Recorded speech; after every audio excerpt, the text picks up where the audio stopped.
It's been said that every quilt tells a story, and it's so true.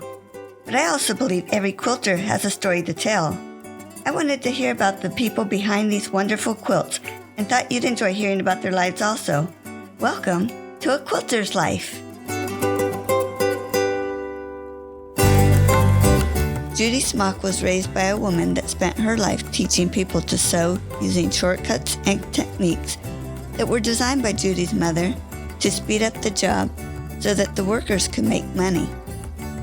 These techniques were not taught in any books, and Judy loves passing the techniques on in her classes because these wonderful shortcuts leave a professional finish. Her love of people and fabric has led Judy into having a shop of her own, just Jude's Creations. I love Judy's motto of, "The shop where quilters become long-lasting friends."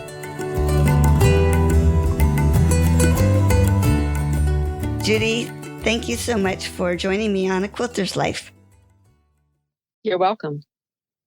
Let's start with, where were you born and raised? I was born in Jacksonville, Illinois at Passmont Hospital. I have a twin brother, and I lived in a small town called Patterson, Illinois, where I was raised, and then eventually moved to Whitehall, where I went to school and graduated. Can you share a special childhood memory? Every summer, I got to go to Waverly, Illinois, and spend 2 weeks with my Uncle Jake and my Aunt Mary Ellen. And it was a highlight of my life because I was raised on a farm and we had the responsibility, the children, of doing all the chores. And I was freed up from all of that. And it was quite a wonderful time. So you were raised on the farm, and did they live in town? Yes, they did. They lived in Waverly, Illinois. It's just a very small town, I think 1,600 people.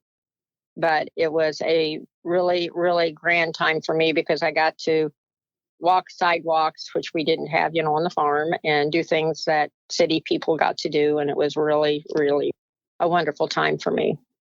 Oh, neat. Now, besides your quilt shop, did you have another career? I did. I wanted to learn to knit, and a friend of mine owned a knit shop in Pekin, and a couple neighbor ladies and we all decided we were going to go learn to hand knit. And lo and behold, she had a knitting machine. I really like mechanical things. And I said, I would like to buy one of that. So the four of us decided to buy this machine and share it and make money. Well, it never works when you have 3 or 4 people trying to do one thing. So I was talking to my husband one night. The machine was at my house and I was doing all the work and getting the money and buying all the new yarn. And he said, "You're so smart." He says, "I can't figure out why you would let this happen. Why don't you just buy your own machine?" So I got with the ladies and I told them that I was going to buy my own machine. And of course, they weren't very happy. But that's where my name of my business came from, just Jude's Creations, to remind myself that I am a one-lady band. Interesting. And I started traveling with my knitting career, and I drew 500 patterns from other machine knitters and sold them all over the whole United States. I actually put 2 boys through college. They earned their own master's degree, but my money from knitting put them through college. So I waited tables during the week, and I traveled Friday through Sunday teaching my knitting techniques and selling my patterns. Wow. And how far distance did you travel? I went to Seattle, Washington, which was my last trip because the plane almost crashed. We got into severe wind shears and the plane turned upside down and all the overhead things opened and the seats became detached from the floor. And she had just served drinks, so we were covered with tomato juice and coffee and all this. The pilot came on and said that we were in severe trouble, and there was a pilot across the aisle from me that asked me if I knew the Lord. And I said, yes, I've been a Christian for years, and I know my life is in his hands. And I started praying that I would get to see my family again. And he held my hand, and he said, We're in this together. And I said, I know. So we got to St. Louis and we all had to be checked by doctors to see if we were okay. They told us not to sign any papers, and we didn't. And then I got on what I call a pretend plane for Peoria. It was a 12-seater, and I didn't like them. I'm very uncomfortable flying anyway. And when we got to the Peoria airport, the landing gear would not come down. So we made 4 passes in the air to bring the landing gear down. And all of a sudden I heard this sound, and I knew that was the landing gear going down. And I decided from that day forward, I would never fly. Wow. So it kind of ended my career as a knitter. But then I sold all my knitting equipment and bought embroidery equipment. I started traveling from Galesburg, Illinois to Springfield, Illinois to Jacksonville, Illinois to Bloomington Normal, teaching techniques on how to machine embroidery. And after that, I became a quilter. I actually pieced my first quilt 25 years ago and just found it in a box. And boy, it was a beginner's quilt, you can tell. I trimmed it too close to the edge and all my points were cut off. I didn't realize as a new quilter how important points were. But I have a long arm and I do long arm quilting, and I'm going to quilt that thing and I'm going to love it. And I'm actually going to give it to my youngest son for Christmas. How fun. It's the Underground Railroad is the pattern. And they said, that's the hardest quilt in the world to make. Why did you start there? I said, it was the only class that was being given. So I just jumped right in. That was real popular for a while. Is it still? Yes, it really is still. It tells a story of people that were on the railroad and what the safe places to go when they needed help or food or clothing or what have you. It is an all-American story, actually. And anybody that isn't interested in actually making the quilt should at least read the book. They're taking our history away from us these days, and everything is being torn down and tore up. And I think it's really an interesting thing to know exactly what the people on the railroad went through back in the day. Mm-hmm. You were born and raised in Illinois, and you still are in Illinois, but you're not in the same part, are you? I am not. I fell in love with a young man. I actually was 15 years old, but my mother wouldn't let me date. A girl handed me a yearbook and she said, pick somebody out. It was a Sadie Hawkins Day. A girl asked the boy to a hayrack ride. So I picked this picture out and I said, I would like to ask him. And she said, oh, no, he's got 10 kids in his family. He's got a broken front tooth. Oh, she told me all kinds of horrible things about him. He doesn't have running water. And I said, well, neither do I. I said, I think he's got the kindest eyes I've ever seen, and I would like to ask him. And so I asked him, and right after I turned 17 and just before I finished my high school year, we got married because he got drafted and he wanted to be married before he left for the service.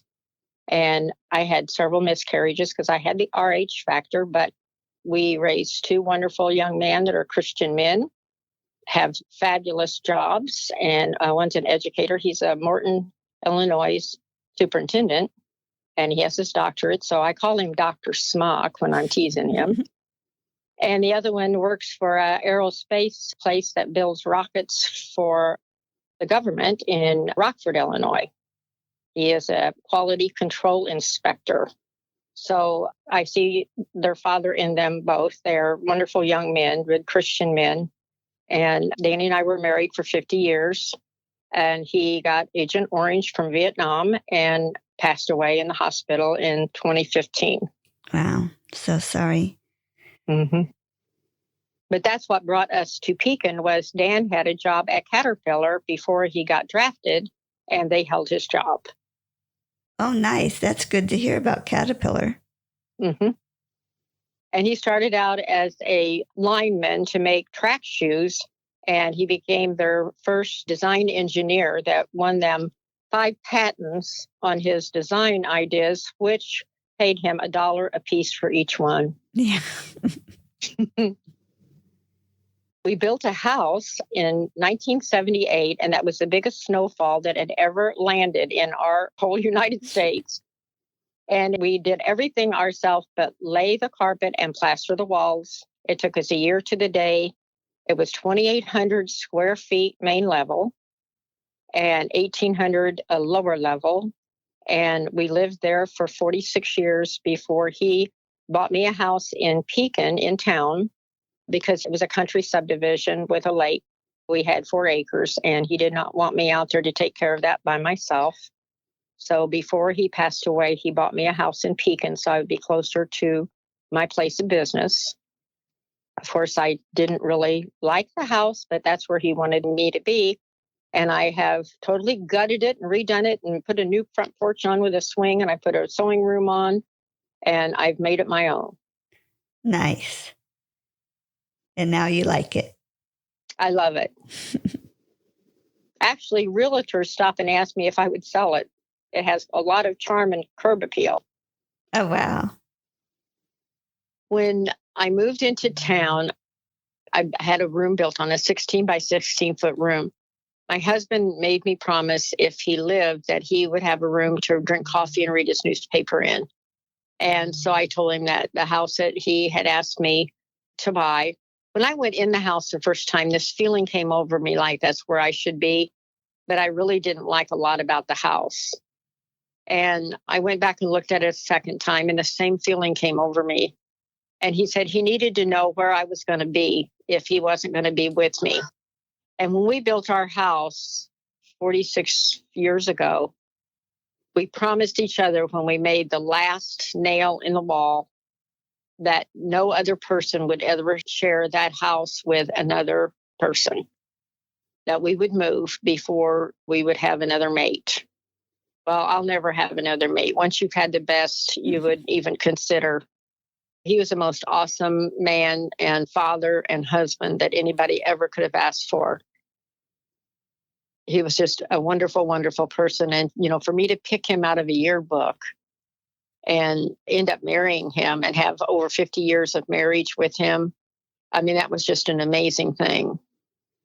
So I would never spoil my memory of him by inviting someone else into my life. I am so set in my ways now by, 7 years of him being gone. I don't want anybody else. And I never even considered it. But it was one of those things that you end up finding yourself after you lose somebody. And it takes a long time to find yourself when you've shared your life with somebody for 50 years. Mm-hmm. But I am happy with who I am, and I'm complete. I have 5 grandchildren and 2 wonderful daughter-in-laws and the most awesome sons that a woman could ever ask for. So I'm grateful for everything I have. The Lord has really blessed. Yes. I mean, who would have thought you see a guy's picture in a yearbook and you end up spending 50 years with him, It was an interesting thing because when I got married, he was in boot camp and he wanted to get married before he went out of boot camp. So we got married and I lived with my mom, and it was my senior year of high school. And all of a sudden I got a letter from the school board saying that I could not attend school because I was a married woman. And I only needed English 4 to graduate, and I was crushed because I wanted my diploma. And I went to the school board meeting. It was all men. And they said, we can't have a married woman going to school with these girls. I said, well, sir, I'm sure that you probably don't realize this, but I said, I'm sure there's a lot of girls in this school that know more about life without marriage and doing things that they shouldn't be doing than I ever have. I said, if I'm married, what does that mean? Well, you might tell people about what you do. I said, he's in the Army. I'm not going to be doing anything but studying and trying to get my degree. I said, I don't understand this. Well, the English teacher found out about it, and her name was Mrs. Kissinger. So she came to the house and she said, I'm willing to meet you off the school property and give you your assignment so that you can graduate with your class. And I did. I was the first married woman to graduate from that school. And I received a dozen yellow roses the day I walked up to the podium to get my diploma. And life just got better after that. Wow. How long was your husband in the military? He was drafted and he was shot down in Vietnam. He was a gunner on a helicopter, and he was saturated with Agent Orange every day. And his helicopter, well, they called it a ship. They don't call it a helicopter, but his ship crashed. The pilot was dead, and a man that was in the co-pilot seat had a broken leg. Danny carried the man for 3 days in the wilderness. And finally, the Air Force, Screaming Eagles, found them. And Dan put the man on the basket to take him up to the ship to save him. And then they told Dan to get in the basket, and he said, I need to go find the pilot because we don't leave anyone behind. And they said, you've been walking for 3 days. You don't even know how far you are from it. And you're going to get us all killed. You need to get in the basket and get in there now, or we're going to leave you here. And so he got in the basket. I knew that something had happened to him because we wrote letters to each other every day, and I quit getting letters. So I called the Army and I asked them how to get a hold of my husband's commanding officer. And they told me just write commanding officer and his address, and the commanding officer would get it. And keep in mind, I was 17 and in love and didn't use probably the best choice of words. But I wrote to the commanding officer and I told him, I want to know if a hair falls out of that man's head. I love him and I want him home safe. And if you can't tell me what's going on, I'm just going to have to come over there. And when Dan was in the hospital, he said the guy that delivered the mail said, your old lady wrote the CO. And Dan said, get that letter. You don't even know what she's made of. And so the commanding officer went to his room and said, you got to be the luckiest guy I know in more than one way.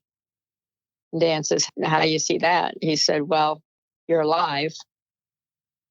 And he said, you've got the most wonderful wife that any guy could ever ask for. If she wants to know if a hair falls out of your head, I'm supposed to notify her. And he said, you believe? I certainly will. He was awarded the Gold Star, Silver Star, Purple Heart, several medals for shooting and stuff. And I was the luckiest woman in the world to have found that picture in his yearbook and to share my life with him. Yeah. So I'm grateful to God that he saved him and brought him home to me. And we had the most beautiful life that anybody could ever ask for. Yeah. And we didn't have money. We had love and we had respect. And we had wonderful sons. So I feel blessed. Yeah. Thanks for sharing that. You're welcome.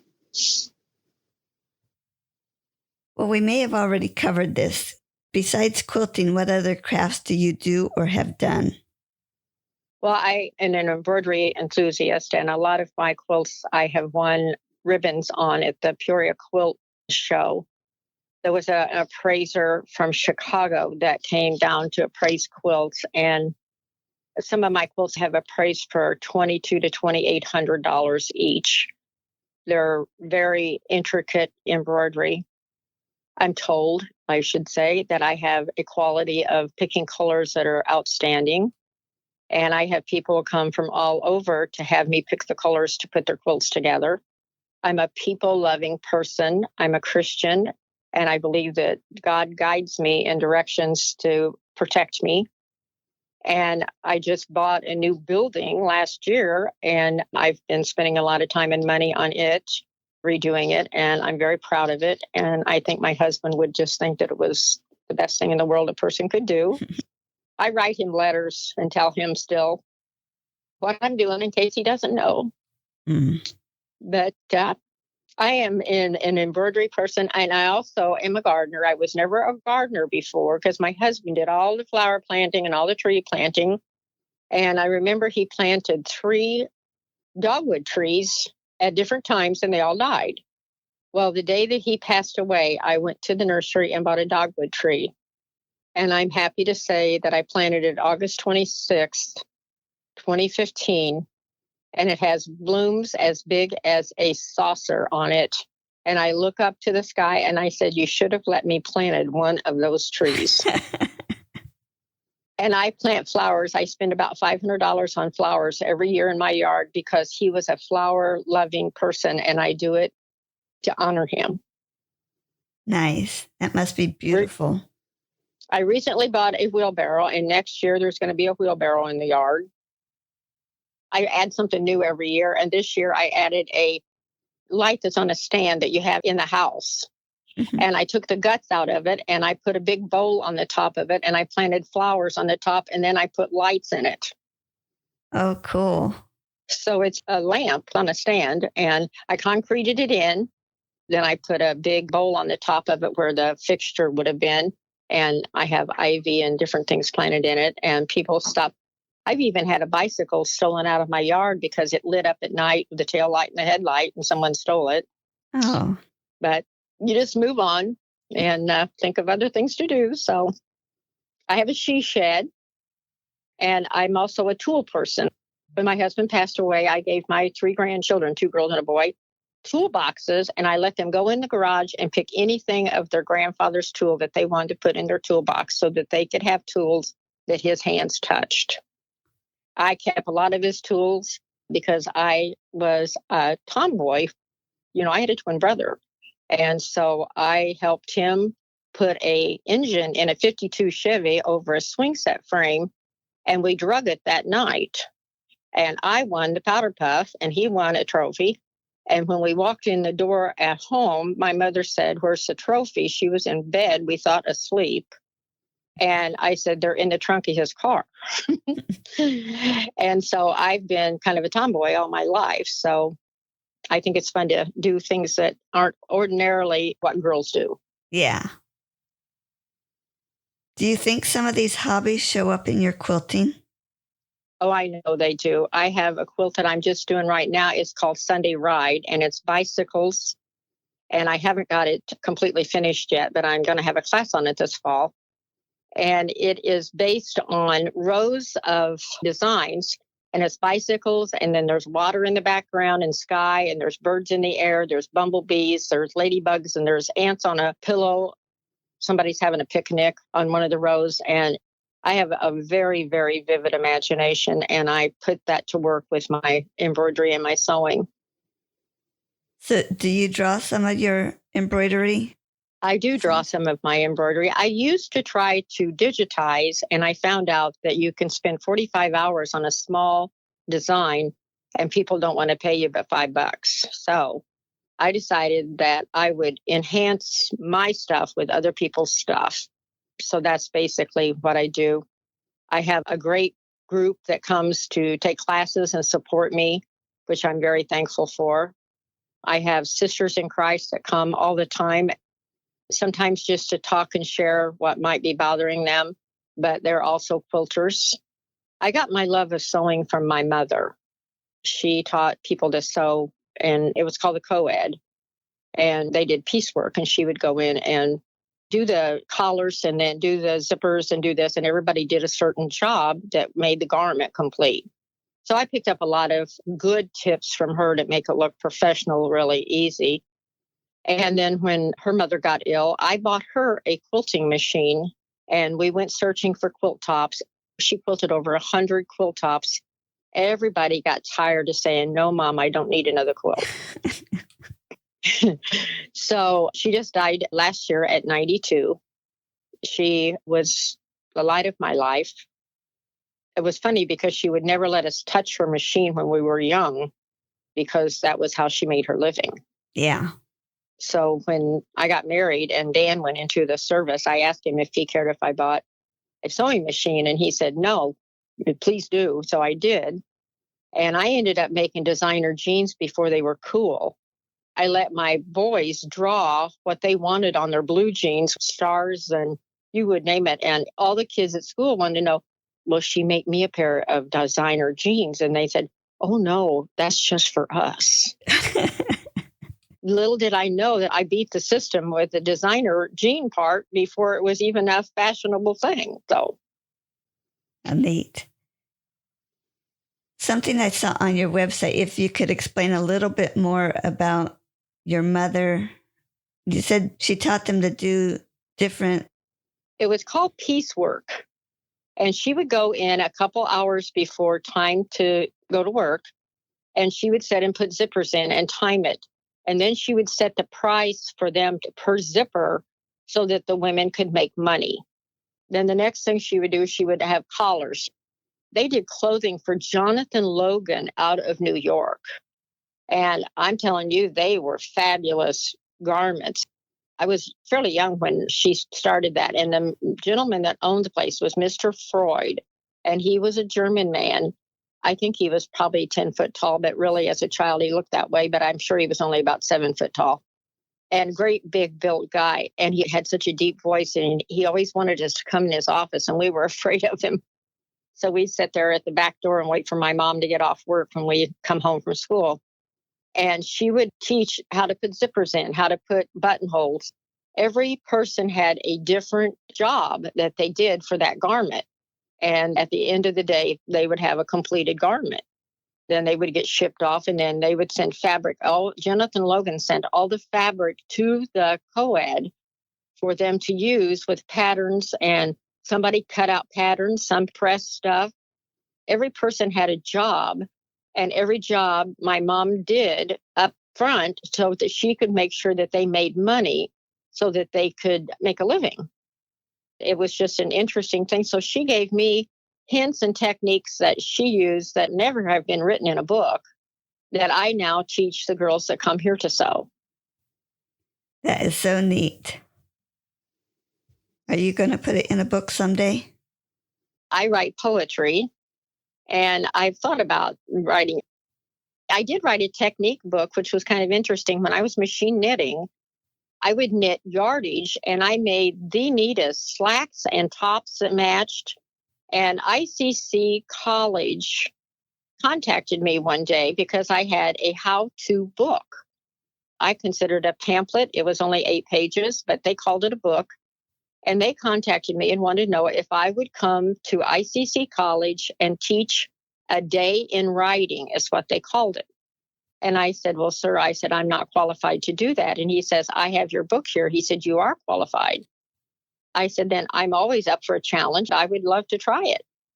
Well, it just so happened that I had to make up pages, and I had to tell them what I wanted them to describe to me from start to finish, a simple job. One was mowing grass, one was washing dishes, and one was tying your shoes. Everything was a step by step. You couldn't leave anything out. The person reading what they were telling them to do had to be able to complete the task completely and without leaving out anything.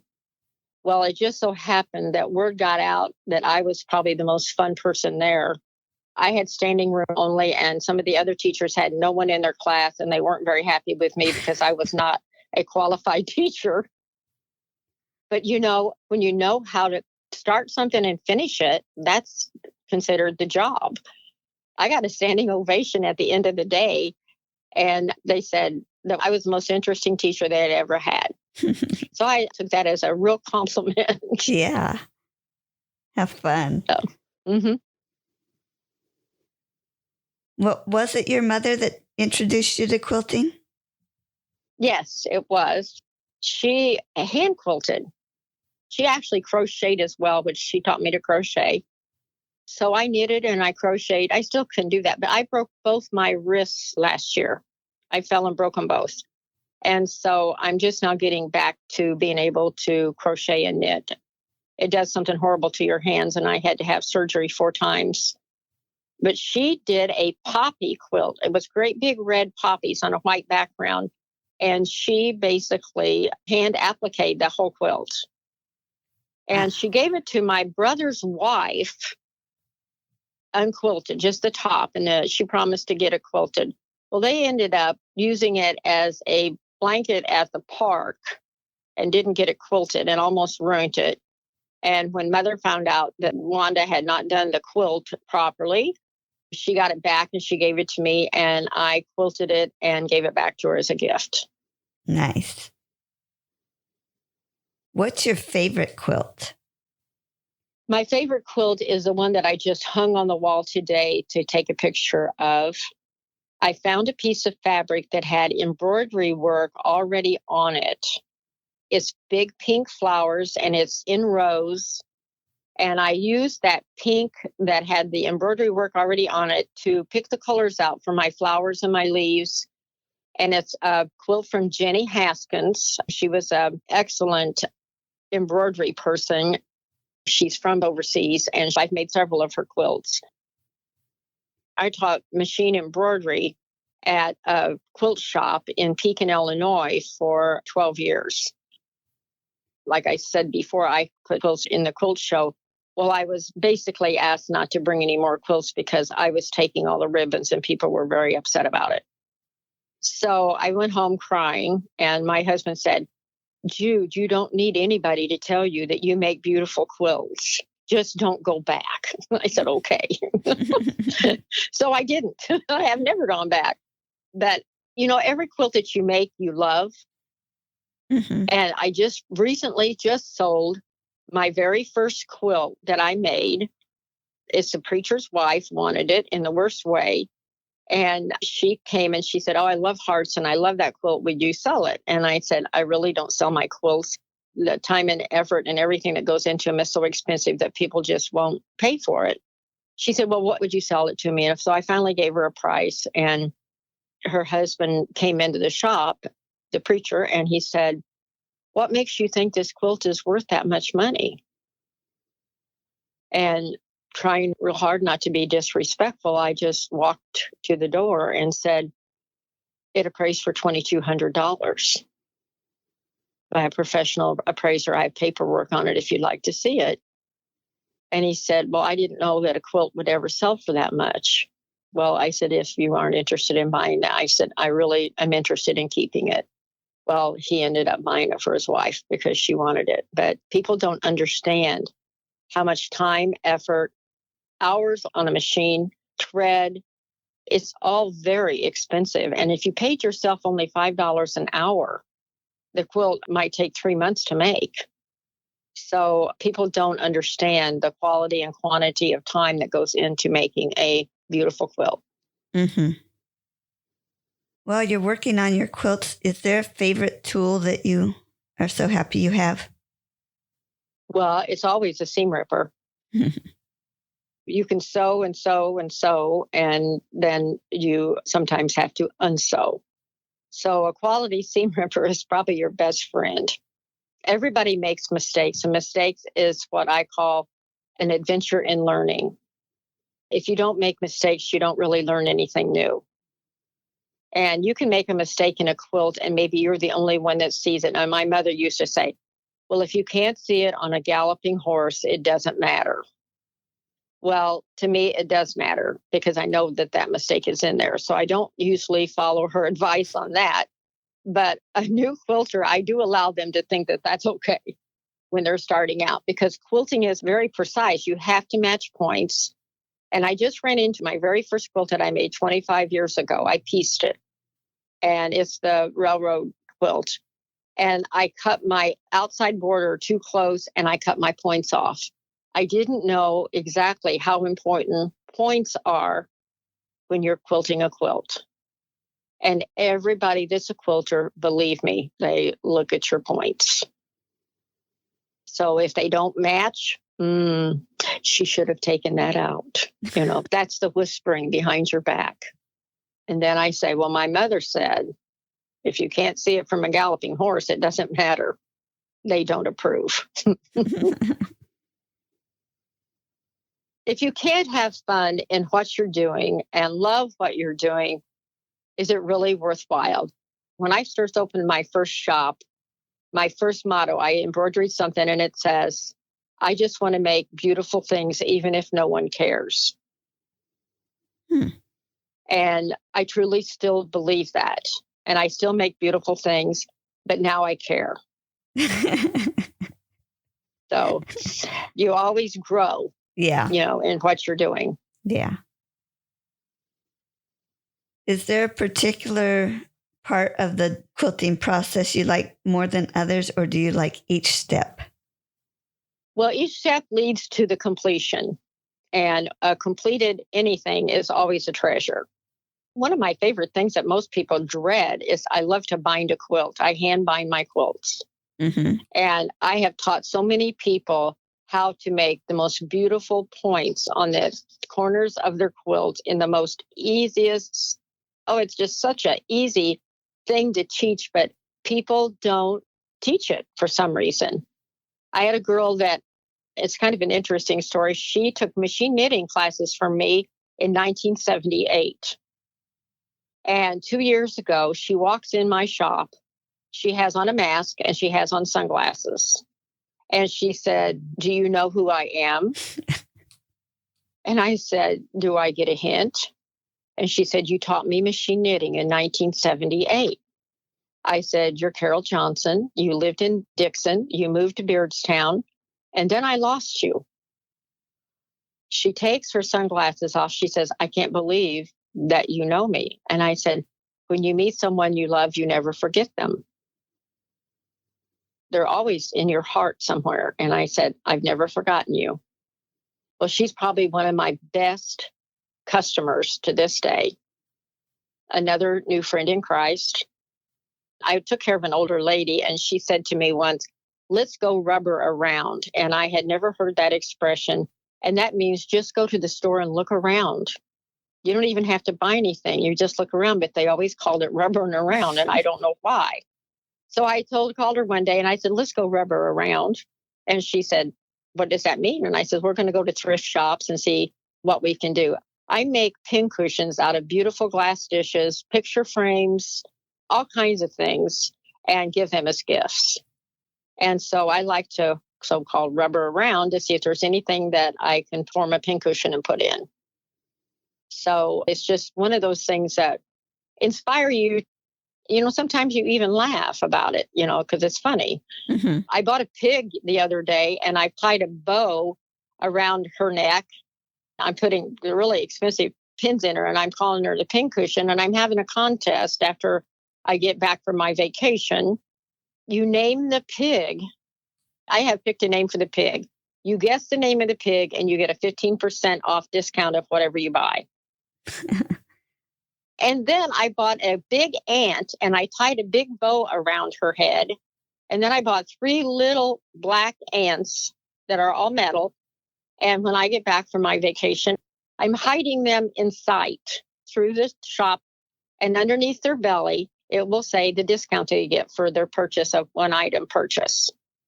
And on the bow, on the mother ant is, "I can't find my babies.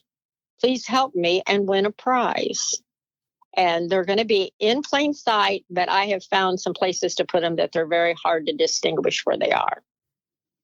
So we're going to have a contest. I painted a 4x8-foot sheet of plywood, and I had everybody come in and pay $5 to paint a quilt square.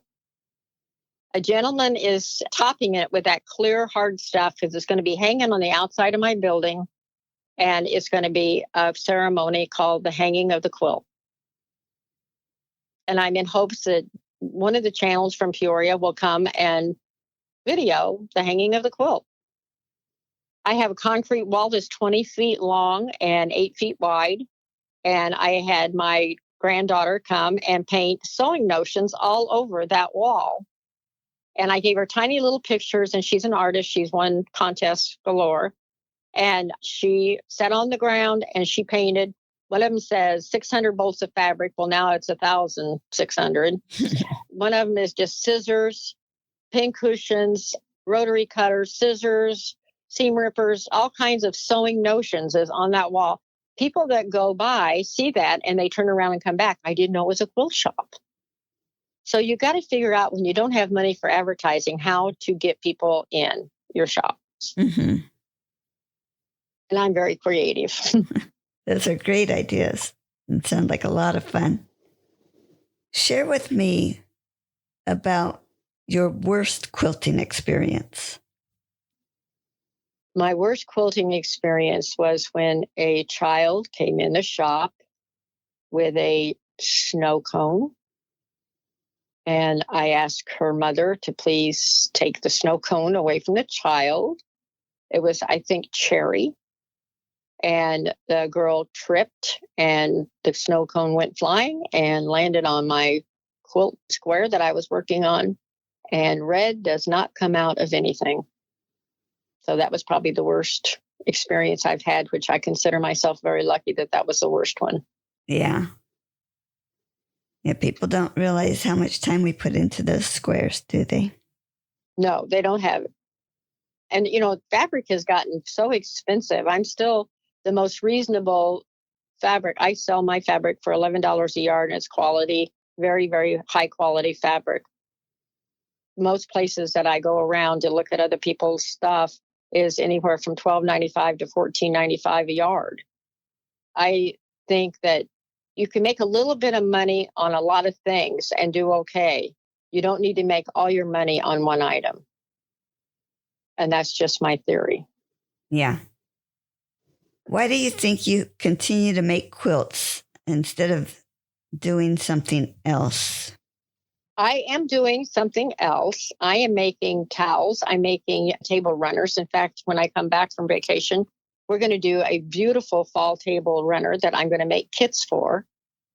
We do pot holders. We do embroidery in the hoop designs. We are learning to quilt in the hoop, to quilt our own designs. Little did I know I might be cutting myself short on my long arm quilting, but it's another technique that you have to give people the right to learn to do and actually start to finish an item yourself. And if they can learn to quilt their quilt in their machine, I think that's a wonderful thing. Knowledge is everything. And I share everything I know.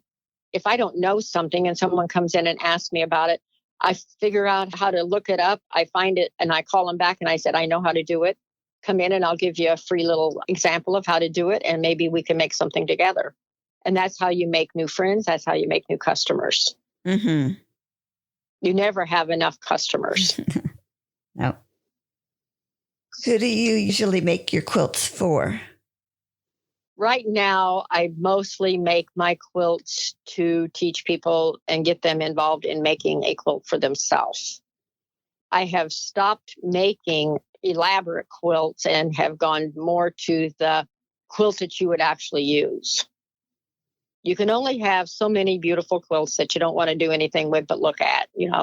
Mine are hanging all over my walls here at the shop.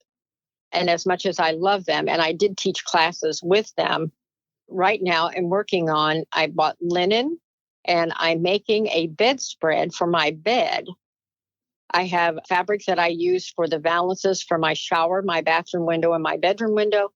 And it's gray linen. It's all kinds of beautiful, beautiful flowers that I have embroidered, and they're applique, and some are pink and blue and gray. And they blend with the fabric that's on my curtains that are on the windows. So right now, that's what I'm working on, something that I will actually put on my bed and use. Nice. Share a quilting tip you love to tell. When you're picking out fabric of something that you want to make, really make it the colors and the fabric that you love. Because when you get started on something and you don't love it, you won't finish it. And there are stacks and stacks of people's houses of stuff that they will never finish. And I have an eye for color, and I have people come all over the place and want me to pick their colors for their quilts. And I sell lots and lots of blenders, and blenders are fabrics that are a little bit of a background with maybe a little line in it or a little flower or something that would go with a bigger print or a solid. To put a quilt together, you need more than one kind of fabric. You don't want the same fabric for the whole quilt. I just recently bought a woman's whole quilt room. She passed away and her husband contacted me. And I went in and I bought everything the woman had. And he was so blessed by that because he knew nothing about what things cost. He knew nothing about how to contact anyone. And right now I'm repurposing and reselling and keeping some of it and offering some really beautiful machines that she had. One she only used twice at a very low price so that people can learn to sew and learn to enjoy You start something, and most generally, if you pick the colors and the things that you want, you can't wait to finish it and Mm-hmm. show it off. I would like to start a quilt club where people come. I am starting a class. This is going to be on a Wednesday, and it's going to be twice a month. The name of the club is Where Girlfriends Meet. Oh, neat. And I'm letting people come in and pay $10 for the day. I have 7 spots that people can sit and sew at. You can bring your work and work on it, or you can bring a technique or something that you need help with. And I only charge you $5 for your help, and you pay $10 for bringing your machine in. And I have a dining room table. I have a great big refrigerator, and you can bring your lunch, or you can order out, or you can not even eat. Some people don't even eat. So I make you feel like you're at home in my home. That flows right with, I loved on your website, you have written, the shop where quilters become long-lasting friends. Exactly. And, you cannot be a Christian and not try to be a witness to God in every form of life that you have. When people come and we have lunch, we pray. People come in a lot of times with problems or issues or health issues, we pray. The most powerful thing in the world right now and the most needed thing in the world right now is prayer. If ye ask, ye shall receive. And the Lord means every word of that. And prayer is free. It doesn't cost you anything, but it gives you a reward that's unbeatable. And I want Christian women to feel like they can be their Christian self. So many people nowadays are afraid to even be Christian-like because we're made fun of and we're, oh, yeah, that's all phony. If you really believe that, blah, blah, blah. No. The sad part of not being a Christian is at the end of the world, when it all comes, they're going to find out how important it would have been if they'd have been a Christian. So I truly believe that the Lord takes care of me here. He guides me, and he brings me Christian women, and I have new friends all the time. Yeah. And thank God they buy stuff. That's what keeps me going. I have to have new friends because, all my friends can't buy everything I have. So I need new people with money, to come in and share the love of quilting and sewing and embroidery. And we just do some wonderful things here. Like I said, we painted a board, and I'm going to draw a name, and 3 people are going to win money after the board's got a seal on it. We're going to hang it on the wall outside, and then I'm going to draw names, and 3 people are going to get gift certificates. When they painted a block, if they painted 10 blocks, their name is in the thing 10 times. And it was just a really, really fun thing to do. I had a friend of mine draw just with regular lead, the patterns on, and then everybody came in and painted a block. So it's those kind of things that pull you together for the love of quilting and for the love of being a friend and sharing a time together. Yeah. I love what I do. I think it shows. Yeah, it does. Did you have quilting as a hobby first, or did it go right into being a business? Basically, what got me started in a business is I walked into a shop that was being put together by Debbie Henniger. She had a shop in Metamora, and she was opening a shop in Pekin. And I walked in and I said, I would like to help you put your store together. I will come in every day and help you for free. And I'm looking for a teaching job.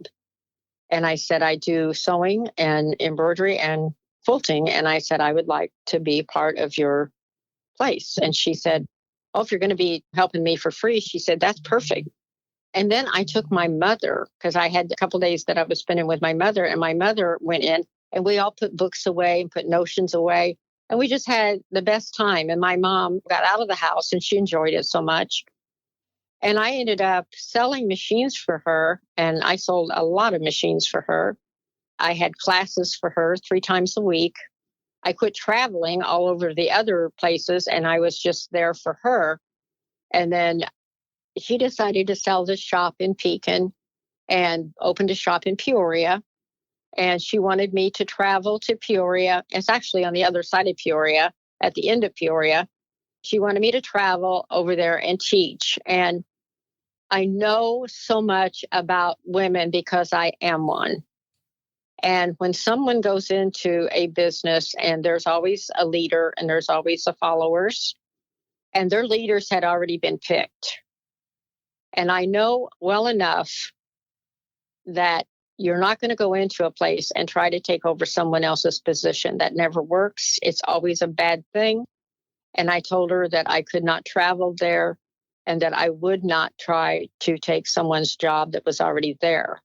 Her comment to me was, but they don't know how to sell a machine. And that was her big thing. You know, selling a machine was a lot of money. And she took trade-ins, so she did a really good job of moving her equipment around and getting people involved and getting them in. And then a new customer, you know, that's always good. And I said, Debbie, I said, I just can't do it. I said, I'm sorry. But I says, first of all, Dan does not want me traveling to Peoria in the wintertime. And I said, secondly, there's a pecking order when you go into a place. And those women have already established what they do and how they do it in that store. And I will not go in there and try to show them how to do something new or try to take their place. I'm sorry, but I just can't do it. So I went and found a little shop and opened my own place. She didn't speak to me for a long time. And then she realized that they weren't selling machines over there. So she contacted me and wanted to know, could she put some machines in my little shop? And could I sell them for her? And I said I would. And she brought 3 machines over and I sold them before the end of the week. And so we did business like that for a while. And then she ended up selling the shop in Peoria. And she moved to Tennessee and built a new home and stuff. So I always swear I made the right choice in not moving and trying to take a job away from somebody that already had the job. I don't care if they didn't do a good job at it or not. It was their position. It was given to them, and that's a learning experience for them. And I had no business going over there trying to do anything. So you opened your shop in Pekin. You already had your business name. I did.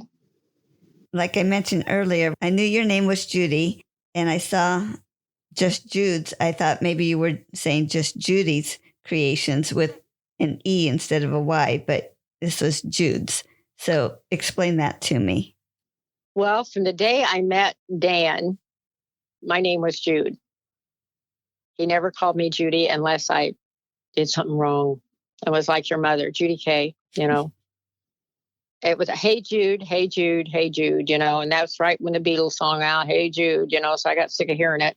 But I told you I went into business with 3 other women for machine knitting. And when we were laying in bed that night talking, and he says, I can't believe that you're sharing all the money that you're making with 3 other women that aren't doing anything. I think you need to go on your own. So that's where the just came from. I decided that I could not have a partner. I decided that our name that we had, the 4 of us, was Creative Knitters. I decided that just Jude's Creations made me available and add anything I wanted to my business without changing my name. So at least I had the foresight of knowing just Jude meant I'm never going to have a partner, and that I can do whatever I want to do whenever I want to do it. And it will fit into my realm of what I want to do by just saying just Jude's Creations. That means I'm a creative person and I can create anything I want. Yeah. And when did you open that shop in Pekin? I opened it September 17th in 2012. It was not a good thing. I rented from my insurance lady, and then there was an empty spot right beside me, and she moved those people that smoke those vapor cigarettes. And they were beside me, and we had a hallway between us, and they never shut their door. And I was overwhelmed with the vapors of that stuff. And a lot of the women that came to take classes from me were elderly women. You know, they had breathing problems. Some of them had asthma, and they quit coming because they couldn't stand the smell. And I asked her to do something about it. And she informed me that they paid more money for rent than I did, and that I would just have to tough it out. Well, I didn't tough it out. I went and bought my own building. and I redid it, put new windows, new roof, new furnace, a new front end, all kinds of stuff. And I realized soon after I moved in there that I was almost in a place that was more like homes and stuff than a business. So people weren't finding me. And then I think I told you that people moved beside me that gave me all kinds of problems. And so I ended up that I decided I was going to look for another place. And I said a prayer that God would find me a safe place. And I went down the street to go home. And I turned on a street that I never went down. And there was a building for sale. And I pulled in and I called a realtor. And she said, well, she was in Morton, Illinois. And I said, I'll wait. She came. She opened up the door and I looked at the place and she gave me the price that they were asking. And I said, well, I'd like to make an offer on half of that amount. And only if it is checked by someone that would professionally inspect it. I would like to buy it for this amount of money. And she said, oh, well, I'll turn it into them. And I went home and I prayed that God would intervene, that I needed a safe place to be. And the next morning they contacted me and they asked for $1,000 more than what I had offered. And I bought the place, paid cash for it, and moved in. I had bought $5,500 worth of carpeting because it's 2,800 square feet here. And the day that the guy finished laying the carpet, I hired a Army vet that was unemployed. And he got 4 guys, and we moved 500 boxes into this shop. And we've been here ever since, and we're happy as we can be. Well, I noticed you opened that new shop in 2020. Is that correct? It is correct. And that's about when things started hitting with COVID. How did that affect you? Well, I put a note on the front door that I would hand deliver something outside to anyone that did not want to come in. And if they did want to come in, that they had to wear a mask. I still have that note on my door. I've only had one problem once when I asked a person if they didn't have a mask on. I said, have you been vaccinated? And she frankly told me it was none of my business. And I said, well, if you can't share that with me, then I can't share my shop with you. I said, it's a dangerous thing that we're involved in now. And I said, if I give you a mask, would you wear it? And she said, no. But she did eventually put the mask on and stay. And she was probably one of my best customers. Mm-hmm. So, when you own a place, you have to make rules and you have to stand behind them. I'm not one to eliminate something for the favor of someone else. I think that you live by your own rules. And if people can't live by the rules you set for yourself, then it's just not acceptable that they try to change my rules. So I try to bend over backwards to be helpful to anybody that comes in, but I won't change my rules. Mm-hmm. I give a lot of fabric away. I have an elderly lady from my church. She makes walker covers for people in the nursing home for free. And I donate fabric to her constantly so that she can continue her thing. She's 90 and she's a lovely lady and she's a giver. I like to surround myself with givers, not takers. Yeah. And there's another lady that if I come across wool or minky or fleece or any of that stuff, I call her and I just end up giving her 5 black garbage bags full of fabric. And she makes little Kleenex covers and goes to the nursing homes and passes them out. And she also makes beds. We have a TAPS in Pekin that is a no-kill dog thing. And she makes beds for the dogs to sleep on from the scraps. So I try to donate and to give and give back to my community. I think that there's always joy in giving. There's not much in taking. Yeah. Now, you said you had some classes. Can you remember? Because this might go back even to when you were doing a class for the other lady. But do you remember how you felt when someone signed up for the class? I had classes at Cotton Stitches. That was a quilting shop that I told you I worked at and taught classes. I had anywhere from 8 to 12 people per class twice a day for 4 days a week. I charge $20 for the day. They have to buy their pattern from the shop owner. Now I'm the shop owner, but when Debbie was a shop owner, I always went through her to make sure that they bought the pattern. And I remember there was a great big quilt that I wanted to make so bad, and it looked really difficult. And I thought, if I study this, I think I can do this. And so I ordered one of the patterns, and it was $100 just for the pattern.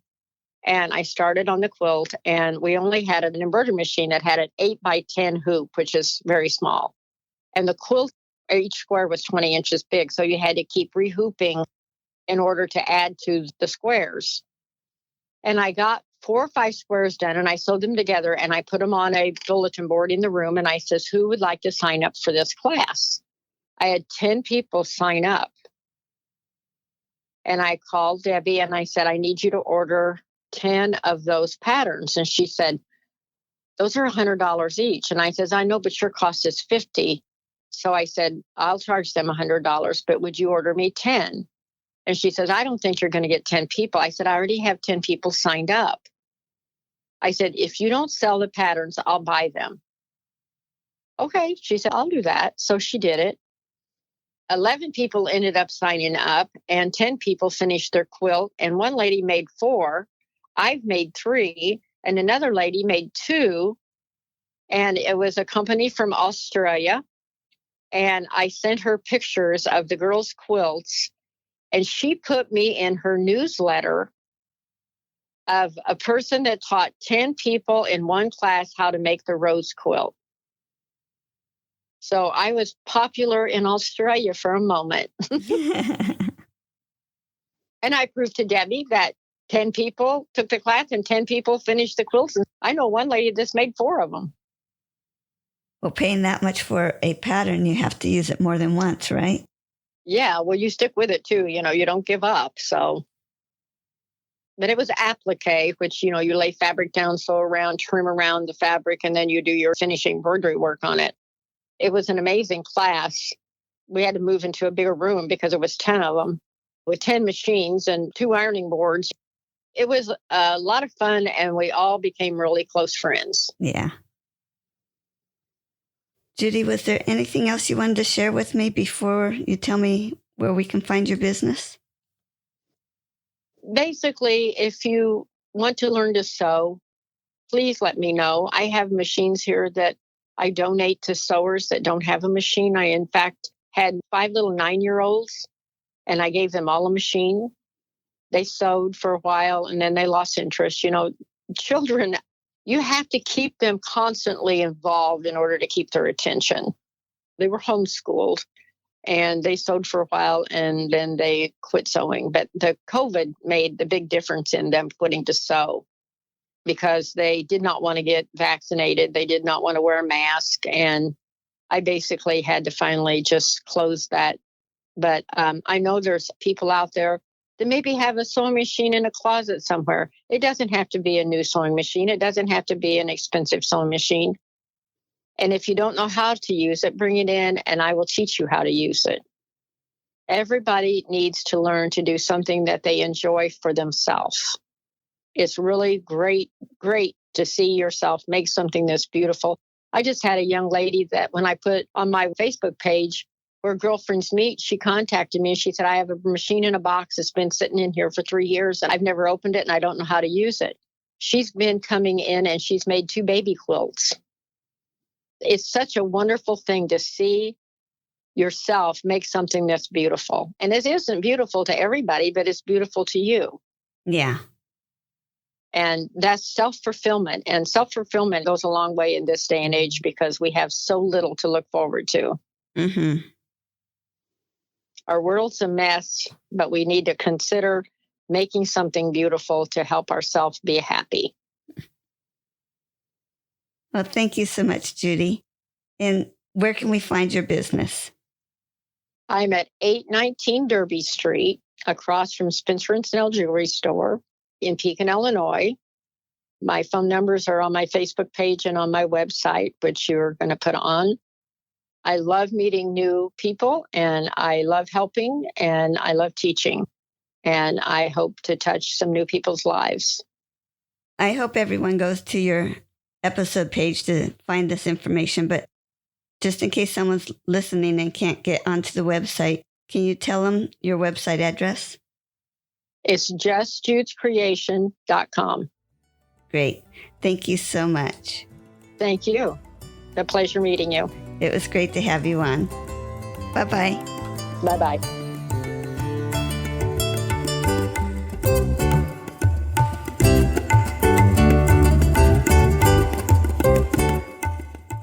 You can find more stories on aquilterslife.com or subscribe on your favorite podcast player so each episode will be downloaded automatically. Also, I want to hear about you and your wonderful quilts. Please contact me, Paula Chamberlain, through the website to set up an interview.